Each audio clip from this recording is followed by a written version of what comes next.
Nichukue nafasi hii kuwakaribisha kwa moyo mkunjufu katika semina hii maalum ya siku mbili.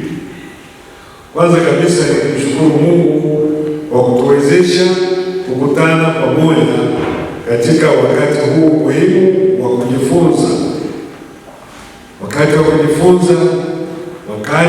wa kutafakari, wakati wa kujengana katika huduma hii.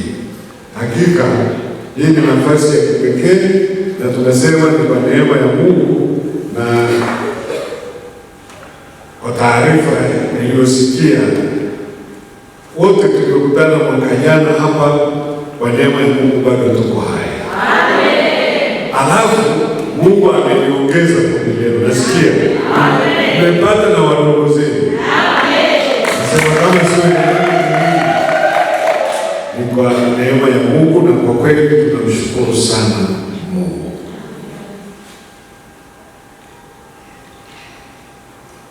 Mkutano huu si kwa bahati mbaya, umeandaliwa maalum kwa kusudi ili kuwajenga, kuwatia moyo na kuwapa ninyi maarifa zaidi katika kuitenda huduma hii.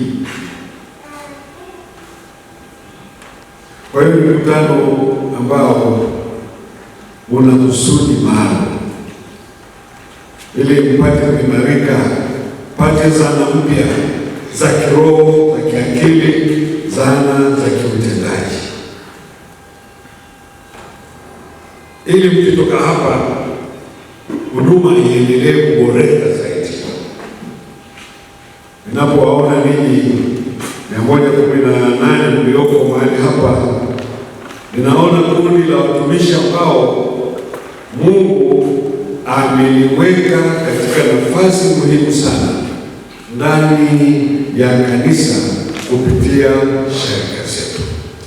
Kwa hiyo semina hii isiwe tu kwa ajili ya kuongeza maarifa, bali pia iwe ni fursa ya kuhuisha wito wenu, kujenga uwezo na kuimarisha huduma.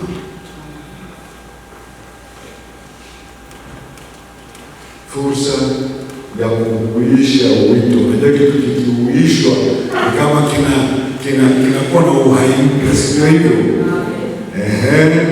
Alafu inakuwa kimejengeka kiuwezo na kinakuwa kimeimarika. Hiyo ndio tunapenda kuwatakia. Baada ya salamu hizi na neno la utangulizi, nipende kusema tena jambo la pili. Ninyi ni sehemu muhimu ya huduma ya kanisa. Sehemu muhimu ya huduma ya kanisa. Wapendwa watumishi, ninatambua wazi umuhimu mkubwa wa kada ya usaidizi wa shirika katika uhai na ustawi wa wanadayosisi na shirika zetu.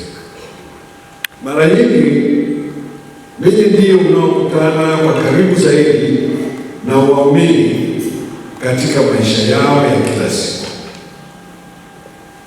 Ninyi ndio mnaoweza kusikia changamoto zao.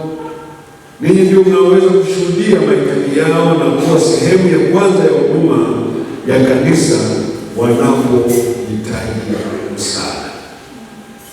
Na hili nimeona pale ambapo parishweka au shirika yupo, kwa kweli anapata nafasi ile ya kuwasiliana na watu wengi zaidi na washirika, na wale anapofanya huduma yake sawasawa na kupasa washirika wengi wanajisikia kumshirikisha kwanza parishweka jambo lao, iwe la furaha, iwe la huzuni, changamoto yoyote.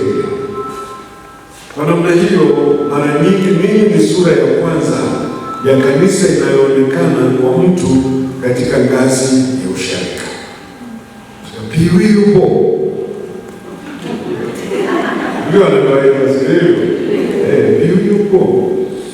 Hivyo basi, huduma yenu ina wajibu mkubwa mnapomtendea mtu kwa upendo, kwa heshima na kwa uaminifu, ninyi mnakuwa mmeonyesha sura njema ya kanisa na Mungu mwenyewe. Ninyi ndio mnakuwa mnawasilisha sura ya kanisa. Lakini mnapokuwa kinyume chake, mnapotenda pasipo upendo, pasipo heshima na uaminifu, kwa kuonyesha mwenendo usiofaa, naweza pia kuathiri ushuhuda wa kanisa na utumishi wenu kwa Mungu. Ndio maana nafasi ulionayo, narudia tena, si ndogo, na mtu asiichukulie kirahisi rahisi, na huduma mnayoifanya si ya kupuuzwa. Ndio kwamba huduma yenu ni wito,